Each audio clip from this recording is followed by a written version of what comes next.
Hi, James Larson here, and I've got a very special guest with me, Mr. Levi LaVallee. He's a professional snowmobiler, X Games gold medalist, the first snowmobiler to ever complete a double backflip on one of these sleds right here he's sitting on. And Levi is actually, does a lot of training. He's full-time. He's sponsored by Red Bull, Fox, a bunch of other people, and this is what he does for a living. He's a professional at it. And he's the first guy to do a double backflip. If you haven't seen the double backflip that he did, go to YouTube and just type in double backflip or Levi LaVallee. It's all over the internet. And the reason I brought Levi here, I'm talking with Levi, he's my cousin, is because on this week's edition of the Wealth Report, I want to just talk about fear and adversity, because obviously he had to overcome some fear and some adversity to accomplish his task. So I just wanted to, hopefully you could share with us what type of training that went into preparation for this feat, and also any fear or adversity, or what you had to overcome in order to accomplish this feat. Yeah, the double flip was, it was very, very tough thing to figure out. We went into it kind of blind. No one had ever done it. So, we came in with a game plan, kind of steps, how we were going to try to accomplish this. And, when you're thinking about it, not on the sled and not out on the snow, you're like, yeah, that seems right. We'll be able to figure that out. Then when it comes time to perform, you're like, whoa, this is way, way crazier than I thought it was going to be. And, that was some of the adversity we ran into, was just trying to get the second rotation. My original game plan was, we were going to do the first one, use the existing ramp that we had always jumped off of, that we do our single flips on, and just kind of elevate it and stuff to try to get more height to do the second one. And, I thought that our baseline was going to be a lot closer than what it was. When I hit the ramp the first time, pulled as hard as I could with our regular kicker ramp setup, I barely made it 1 1/4 rotations, and I said, oh man, this is going to be a long, long battle trying to get 2 of them around. But we just kept plugging away at things and just, kind of changing things until we finally got, a setup that was big enough for me to complete the double flip.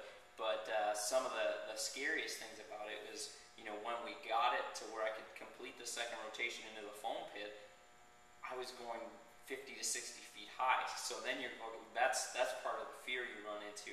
And I'm like, yeah, it's fine going into the foam pit where you've got, a bunch of cushion below you. But what happens when I take it to an icy snow landing, if things go wrong and whatnot? And that's when, I started having to really, look at the fear and overcome that fear and adversity, to put it down to snow. And what I did was I just really believed in my training, my practice, my preparation. And that's how, knowing that I had prepared, I had done everything I could up to that point to, perfect the double flip. That's what, allowed me to overcome the fear to go ahead and try something that no one has ever done. And that's similar with most all things in life. If you're prepared and you do the homework, whatever the situation, that's something that is going to help you overcome that fear. Or at least you can go into something with more confidence, saying, hey, you know what, I've done everything I can. I just got to go there and, do the skills or do whatever it is that I know how to do. So you mentioned a couple of things. Preparation is key, but also having that belief and knowing that you can accomplish that, and seeing that, seeing yourself. Did you do any visualization of seeing yourself achieving that, or absolutely like that? Absolutely. There was a lot of visualizing, because it's, you have to, one, you have to believe you can do it, but two, you have to for me, it was, because it was a physical motion and stuff, and I had to visualize, okay, what are you doing as you're coming to the ramp? You have to make sure that you're pulling at the right time, you're moving your body in the right position, you're doing all this stuff. So I'm visualizing okay, how I would see it. I'm coming up the ramp, I'm going to be doing this, and really trying to feel it and get all of the, all the same feelings and things that actually happen. Unfortunately, I was able to test it into the foam pit, so I had kind of the mechanics and the feeling there. But it's funny how practicing in a foam pit and then taking it to the ground where there's serious consequences if things go wrong, how much that can play with someone's mind. So you really have to visualize what's going to happen, all in any situation. If I don't get the pull at the right time, what am I going to do?